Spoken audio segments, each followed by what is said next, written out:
Welcome to the Grinder, everyone. This is your host, James Chapman. I got exciting news today. Exciting news. Best news I've had for this podcast since I don't know when. Addison is not here. You're welcome. Is that You're the welcome. exciting news? I do have my brother from another mother, my very good friend, Morel on today with RamTech PC Solutions.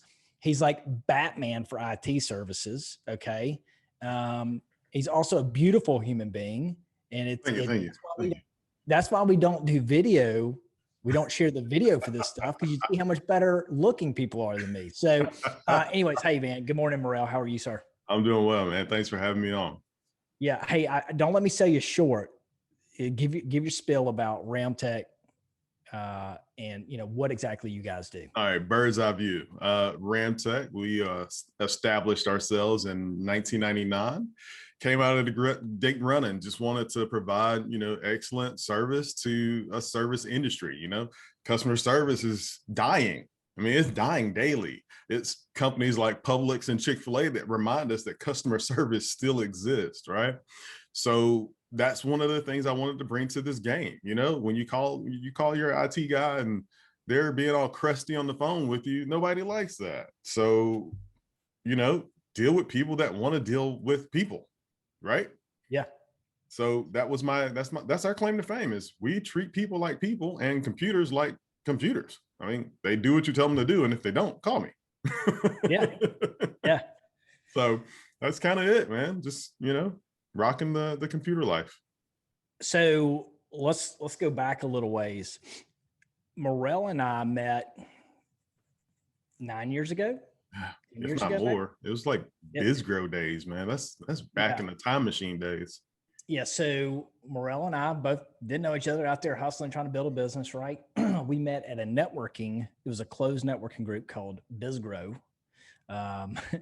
And this podcast is what we call tier one, wall one, like growing, making the next step in your business. When Morel and I met, I was working out of a space that Nationwide Insurance was providing me. I had a cubicle and I pretty much worked primarily from home. Morel was running his business with employees from his kitchen table. That's it. We still have that kitchen table to this day. It's in our break room. Dude, it gives me chills thinking about it. The first time I went over, I closed his ass on a life insurance policy. It was probably at that same kitchen table. At that kitchen table, like big dreams, small businesses, man. Right. Big dreams, small businesses. And this is why, our relationship, I think, is strong because like we've been there for each other through different struggles. Like we've watched each other push and take chance and grow much better companies. Probably he would agree with me, nowhere near where we think we're going to be. Right. Yeah. You always feel like you're, 5 years behind of where you actually are. Right. Yeah. I mean, we kind of kicked this around in previous conversations, it's like we set these goals, we set these targets and we try to hit it, but it feels like, oh, I should be here. What did I do the past 5 years? What happened? Yeah. So it's like the time escapes you. Just like thinking about how long it's been since we first met. I mean, yeah, it's almost been 10 years. You're right. Yeah. I mean, just out there, just grinding away, hustling away, just trying to show this dream of building a company and a culture with great clients, providing great service.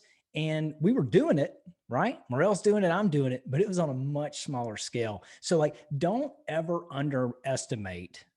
I look back and go, man, how much I underestimated what I could do. Right.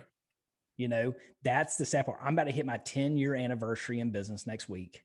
And I look back and I go, if I go back to that, James, right? Well, I was still working at the one desk at the house. Yeah. And I said, hey, let's go see what he's doing. Yeah. Like if I said, hey, this is where you're going to be, I'd have been like, man, no way. Right. I couldn't do that. I won't. Part of that is having a vision, right? You got to have a vision to get you there. Yeah, for sure. But now I look back and I go, man, how much time has wasted? How much did I undervalue what we could do and how much harder I should have been going?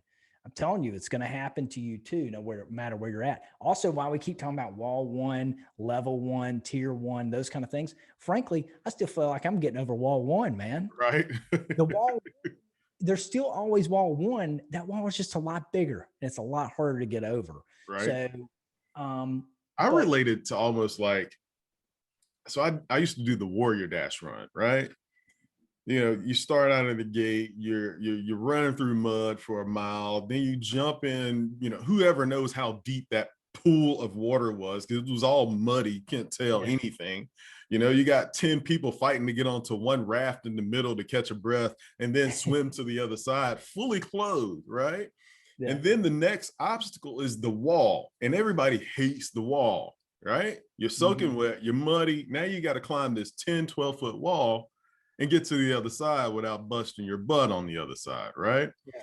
So that's why I feel like business is. It's like running in mud, swimming sometimes where you feel like you can't catch your breath and you're just hanging on to the float like, yeah, you know, breathing like a little bitch, you know. So that's kind of what it feels like sometimes running your own business. But the reward comes when you jump over the fire pit at the end and you're like, I made it, I accomplished this goal, and then you get right back in the race and run it again next year to accomplish the next goal. Yeah.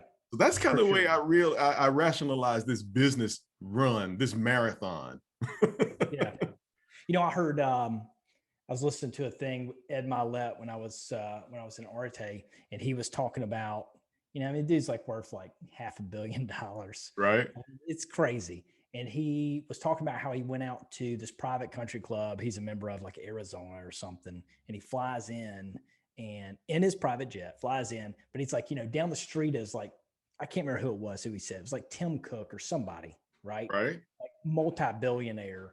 And he was like, you know, I look at him and his house and the jet he flew in on, I feel like I ain't accomplished nothing, you know? And that's kind of the beauty of it. When I first realized that, it kind of depressed me because I was like, man, I'll get to a certain level and I'll just be happy. Like I'll be on cruise control. I won't have to do anything. I'll have people do it all. I won't even show up. Right. No. That's not really how it works. And I'm a better man now. Thank God it doesn't work that way. Right. Thank God, because if so, what would I be doing? I'd be worthless. I wouldn't be trying to make a difference. Right. And, you know, so like, that's the cool part is your expectation goes up as well. That's true. Of yourself and your processes and your people and everything. Well, it's a constant push. It's a constant grind. You always see something, you know, it's like tinkering with an engine. You know, you got this old 67, you know, Mustang, and you just got to keep tinkering at it. You know, every week there's something wrong with it. You got to fix the fuel pump. You got to do something, right? You got to bleed the brakes out. Yeah. That's the way business is. You got to keep tinkering with it. And then when you get that baby purring, something else is bound to happen. Just be prepared, you know? Yeah. But don't forget, every once in a while, pull that sumbitch out of the garage, roll the windows down, turn the radio up, and drive around the block. Okay. Right. Enjoy the work you put in it. That's it. Enjoy the work you put in it. I'm telling you. So there's this quote that's been on my mind this week. It says, I have the simplest taste. I'm always satisfied with the best. And that's Oscar Wilde. And that's really been on my mind lately. Like, you know, as what you thought was the best 5 years ago, or when you opened your business or wherever you're at in your life, your workout routine, right? Your marathon time, whatever it may be, as time goes on, your best, what your expectation of the best is, should go up. And then you're trying to meet it. You're always trying to beat it. Yeah. So keep a simple taste. Just always aim for the best. And it'll be really easy. That's it. So before we came on this podcast, Morel and I were just kind of talking about how tired we were. We've been going hard this week. And, you know, that's kind of like really, man, that Mustang analogy is perfect. Like keep tinkering with it. But, you know, hey, every once in a while, roll down the windows. Yeah. Take it out. Get a little wind in your hair. Yeah. So guys, gals, the reason we have Morel on, not only is he awesome, he is, he's really adventuring in or really making stakes. He sees a big gap where all of us trying to build businesses, we have a gap. Morel, what's that gap? Huge gap, man. I mean, it's almost the Grand Canyon. and people don't think that they are a target, right? So, so the big topic everybody's talking about is cybersecurity, right? Probably tired of hearing about everybody's being hacked and everybody's doing it. It's because people's guards are down right now, people's heads are in the dirt trying to push and grind their business and get to the next level. And they're not thinking that within a matter of, 2 to 3 bad clicks on a computer, their whole business could be wiped out, right? I mean, I was telling somebody else earlier, that CBS was in hack news this week. There's a couple people are just kind of chilling, waiting for, something to kick off with, these viruses, and they think they're protected, but they're not, right? So what we've learned is these ransomware viruses are the worst, right? Because you get infected, they lock you out of your data. You have to pay to get your data back. Well, what we're finding now is like some machines have been infected for 2-3 years, and the hackers just hadn't decided to flip the switch yet. Yeah. So when they decide to flip the switch, you're locked out. You can't function as a business. So, put that shoe on your foot. You come in, James, all your data's in the system, everything's good, rocking and rolling. Somebody clicks on something, completely locks you out of all your data. How useful are you at that point as a business owner? Well, worthless. Yeah. So you're just sitting around. You've got employees, right? Yep. You're sitting around. They can't work. They don't know who's calling because you're locked out of your data. They can't renew policies. They can't do anything. So what does that do to your bottom line? The bottom line, just it's not going to exist anymore if I don't. Right. It just fell through. It's just, yeah. I mean, it's kind of like being in those water parks where you step in that chute and you put your arms up like this and the floor comes from out from under you. That's what ransomware does to your business. Yeah, it's like it's probably what those people are feeling who invested their life savings in cryptocurrency at the moment. Right. That's why that's probably it probably feels right now. Or GameStop. Yeah. So as a business, I'm in IT, like that's in my blood. I've been doing it for years. Now I'm looking at, okay, we can do IT, that's fine. And what I see is, more kids coming out of college, they can do that. My 2-year-old, 1-year-old niece actually can operate an iPad, so it's like they're born with technology now. So what we do on the help desk side will eventually, we'll age out of that process, right? What's always going to be around is how do you keep people's data safe? Yeah. Every business I talk to still uses email, right? So email security is a hot topic because that's 90% of how they come through, how these threats are coming through. I turned on a new email filter for a customer yesterday. We turned it on, I think around 4:30 yesterday. By 8 o'clock at night, when I double checked it, it had 42 blocked attack threats. Holy crap. And that was within, 3.5 hours. Yeah, that whole, somebody's calling you and they're a Nigerian prince that needs to send you $100 million. You just need to cover whatever, the wiring fee. Right. Like those days are over. This is the grandma thing, but it's getting the workers now, man. It is. And I mean, targets like my mom, your mom, going through her email.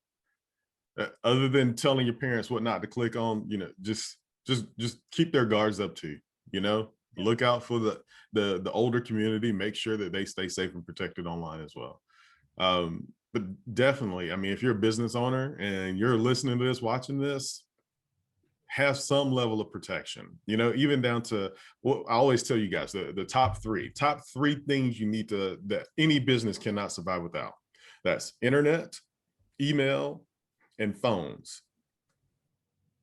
So you want to guard your internet with a good, strong firewall that's monitored and updated because it's like any other computer. It needs updating every once in a while to keep the security records up to date, right? Well, let's go even simplistic, man. Talk to me like I'm a kindergartner. All right, what's a firewall? I've heard the term a million times. I have a firewall. I know it is because you put it in here. Right. I get a renewal fee for it, right? What really is a firewall? So it can be a couple different things, right? It can be an appliance, which you have, a physical box you can put eyes on, or it can be software, right? What we saw with the pandemic was that forced everybody to go work from home. So how do you secure those environments without a firewall in the office that they're logging in from?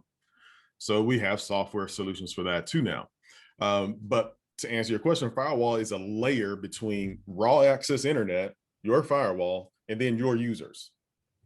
So that's the gateway, if you will. That's your screen door, your burglar bar doors, your windows, everything that you can board up to keep your inside safe from criminals, right? Okay.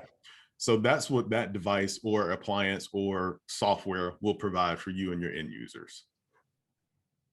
Outside of that, you want to make sure that your phone system is safe and secure. Everything's going to cloud hosted now, right? So we immediately turn it over to this cloud hosting provider, and we assume that their protection is on the up and up, and your phone systems can't be hacked. But how many times do you call a customer and say, hey, yeah, I want to make a payment. Can I make a payment over the phone? Well, yeah, sure. Give me your credit card number over the phone. Wow.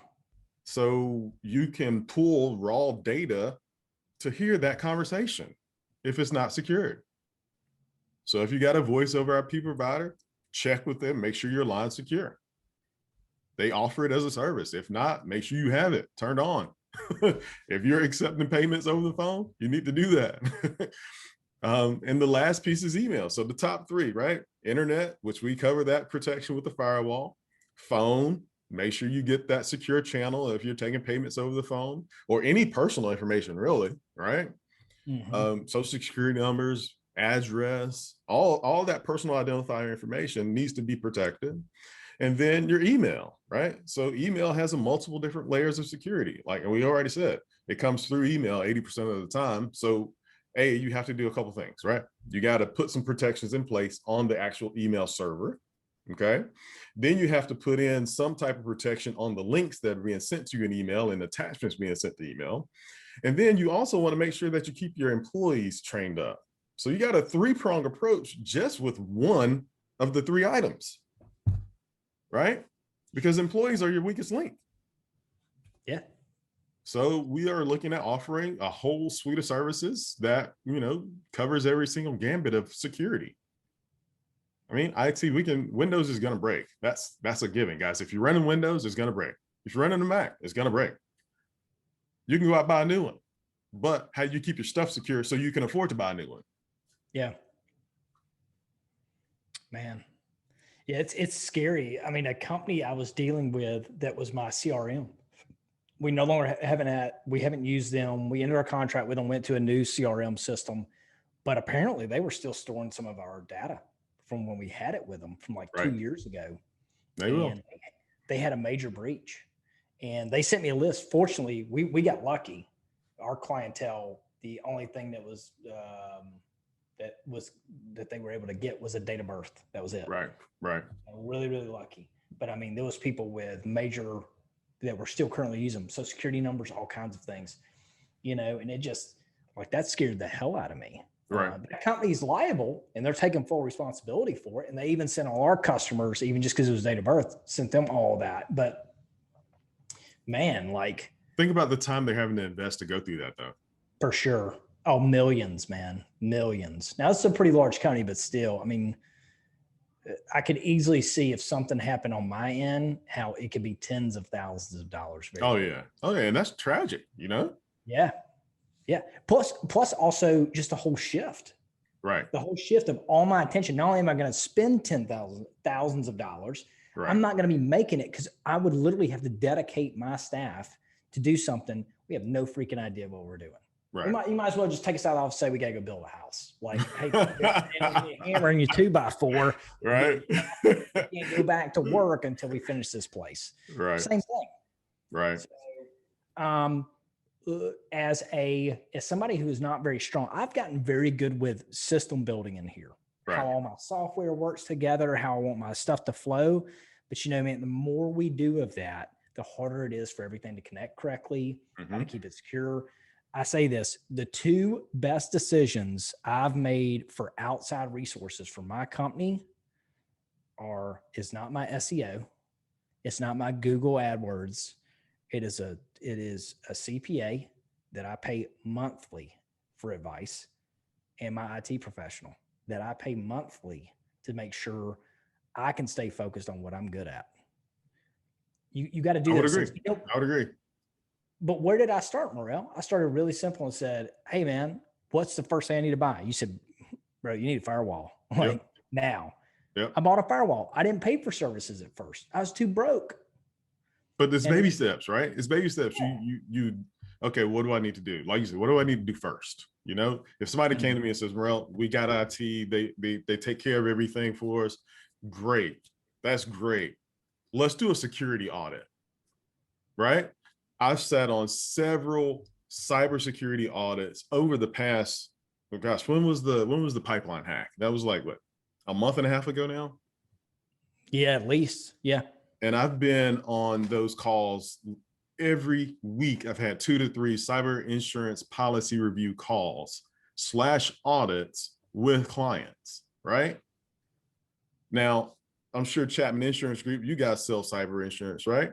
So some of the things that you guys would require a subscriber to that service to have in place, 90% of the people that we talk to have 0 pieces in place, right?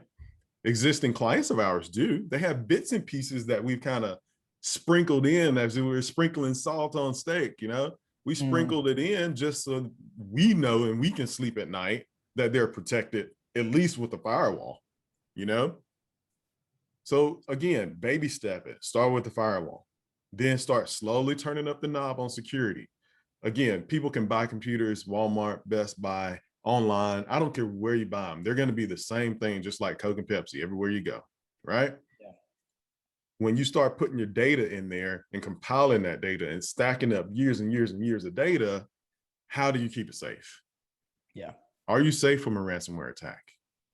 Are you safe from somebody clicking on something inadvertently and then bringing down your entire organization that you spent 10 years to build? Yeah. That's what I'm encouraging people to look at. And it's like life insurance too, man. I mean, really, you spend a very small percentage of what you bring in to protect the whole reason you're doing it all. Right. You owe that to your customers. Right. Screw it if you're like a renegade. Cool, whatever, be a renegade. But right. If you have clients and then you have their data, you owe it to them that a very small percentage of what you bring in is dedicated to protect them. Right. You owe it. Right. I agree. I mean, and the biggest piece too, when you start thinking about this whole thing and unpacking the shell, right? Somebody's got IT services. They've got the basic things in place that they feel like they need for their business. I'm going to come to Chapman and say, James, guys, tell me what I need to do to be protected from any type of insurance, auto, life, whatever, right? Yeah. You guys tell me. I'm relying on you to tell me as a professional what I need to be protected. Yeah. You know, like you said, we've built a relationship over the years, so you know what my lifestyle is like. Your IT relationship should be the same way. Your security, your cybersecurity relationships should be the same way. And I'm encouraging people, if they don't have that person or have that entity in place, schedule with me now. Don't waste time, because it's only a matter of time before somebody clicks on that one email that they think came from Chapman and it came from you know, wherever. South Africa, where they're trying to hack you and gain access to all your bank accounts and change your wiring information and hack into your 365 accounts with Microsoft. It can happen. I've seen so many cases.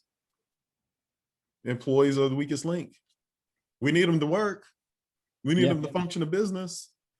But if we don't train them and if we don't put those things in place that they can feel protected for the accidental clicks, it can wipe out our business. Yeah. Yeah. You take way too many risks to make a business work and to make it profitable in the shit you know about. Right. Like the more I go along, man, the more I realized how many times I was like jumping out of a plane without a parachute. Right. You know, and here's the worst part. It's one thing if you're doing something, you know, your risk, but it's, you know, it's like, okay, I go 100 miles an hour down the road and I'm on bad tires and no seatbelt on with no airbags. Like I kind of know what the risk is. Yeah, I wrecked this. I'm freaking dead. But imagine you're going down the road and you think everything's safe. You got brand new tires. You got the seatbelt on. Yeah, but you have no clue the risk that's there. So, You know, hey, look, if it scares you, then do something about it. If the way I see that is, if this conversation scares you as a business owner or an individual, then something's not right to make you feel safe and secure. You know, Yeah. I sleep with a weighted blanket. I have the security of that weighted blanket holding me down. Right. Yeah. Same way with my business. It's like a warm hug. Don't you It love that is. thing? It is. Dude, I got one. It's amazing. It is so good. I love that. I love it. But I mean, it is, right? So you want to do that to your business. Put a weighted blanket on your business. Protect what I think you told me best. Is a quote you used to say all the time. You want to protect the business because the business is what fuels you or feeds you, or somehow you came up with that quote. It's I don't older. remember that, but It's an older one, sounds, but you used to use it it a sounds lot. really good. I'll take full credit for it. Right? Yeah, man, that's awesome stuff. Any other tips they need to just like keep in mind, or if they're researching, you know, what if they're listening and say, man, Morel, I like all this information, but I want to use you. What should they look for online to see? There's a lot of stuff online, and it's like when you go and you're looking up tires, right? You're going to get a million reviews on tires. It's just the same thing with security. Everybody's jumping in the market right now. There's a few tried and true, you know, software and services that we use that we are just in love with. Like that's our, you know, that's our go-to product for that. Yeah. But it really ultimately depends on where you are in your stage of business. If you're at that stage of business where you have an IT budget and a security budget, then let's talk. We can build a plan that'll work. If you're at the beginning stages and you just need a firewall, we can talk there too. Yeah. So it really depends on the business. You know, if you're, you know, not picking on tire shops, but if you're a tire shop and you process credit cards, yeah, you need a firewall, you know? Yeah. Because there's a credit card, you know, audit that you have to abide by and say, yes, we are doing everything for PCI compliance, and check off those boxes. So even down to the people that, like I said, when I opened this talk, was the people that don't think they need it actually do. And you're the ones at the most risk. Right. Right. Yeah. They're not looking at me. I hear it all the time. They're not looking for me. Yeah. What's different about your $20,000 and my $20,000? Yeah. If you don't think the kid that, you know, did a fraudulent transaction on your debit card, his buddy knows how to actually use the computer. Right. Which, like you said, you got 2-year-olds that freaking run through iPads quicker than you can. Right. Right. So those kids are going to grow up. There's going to be bad ones. Right. Doesn't mean they're not going to do low level things. Pros may be hitting colonial pipeline and setting down a whole infrastructure. But, you know, the kid on the street that's just cutting his teeth, he don't have a problem making $500 off of you. Right. You know, like that's going to be the guy that hits you. Right. Hey, I will add this, you know, talking about firewalls though, something that took me probably 6 months and I had no idea because I didn't talk to Morel about it. Right. When I was first really getting in my office, getting set up, got a brand new phone system. It was all fancy and all this online software and stuff. They sent me, when I bought it, they sent me a firewall. They sent you a fancy router. Yeah, they sent me a fancy router and I was none the wiser. Issue after issues plagued my systems all day for like months. And then finally I was like, I can't take this anymore. I don't care what Morel charges me. I got to get this fixed. He comes up, well, I had like a $25 router. Right. / firewall, whatever. It was a piece of crap. I spent thousands of dollars on a phone system and the company sends me a $25 piece of junk. Yeah. No clue. I thought it was good. Well, that was my whole issue. My whole company was being held up and slowed down over a $25 router. Yep. So just because you got something, look, man, there's just different levels of that stuff. You need to make sure you're auditing that, just like you're auditing, you know, how quality of a piece of equipment you're putting in your client's house or your client's buying from you, the quality of product you're selling. Like you got to have quality products backing that up and quality people who know what the heck they're doing. And the people need to know their product. You know, that's key. I mean, I'm guilty of it too. I will spend, if I had, like, this is kind of off topic, but on topic. We've been looking for a new mattress, right? Mattresses are not cheap. When you get a king size mattress, they're not cheap, right? So when you spend, in my eyes, if I'm spending more than, a couple $1,000 on something, I'm going to spend a little time researching. I'm going to read consumer reports. I'm going to YouTube that thing. That's the same diligence that people have when, looking at the Amazon reviews, that's the same due diligence that people need to have on things for their business. Yeah. Dude, I'm so guilty of that, making quick decisions, spending money on something that makes me all my money. But same thing. I just bought a brand new mower, zero-turn mower, my first one. I researched that thing for a week. See? A week. I bought stuff for this company that is to help me make money or secure my business or better help my employees. And I didn't spend 10 minutes on reviewing it. Right. Made the decision. Just done. Yep. Sure. Let's do it. But again, right? So how does that work? You call me and say, Morel, are we secure? I can answer, James, yes, you're secure. Here's the layers of protection we have in place, right? Mm-hmm. I can't prevent somebody in your office from clicking on something, doing something dumb. I can't prevent that anywhere. But that's a risk point, right? In business, when we look at that same approach, I'm sure in the back of your mind, you think, I know Morel's researched this. I know Morel's vetted this. I'm good with whatever he decides to go with, right? And that's the relationship we have. Yeah. A lot of people we interview don't have that relationship with their current providers. And that scares me. It scares me for them. Yeah. I met with a multi-million-dollar company this month. No protection. It's wild, man. It's scary. Yeah. I'm scared for them. Like, I want them to be a customer. I want them to be a customer because it helps my business grow. It solidifies the circle of life here.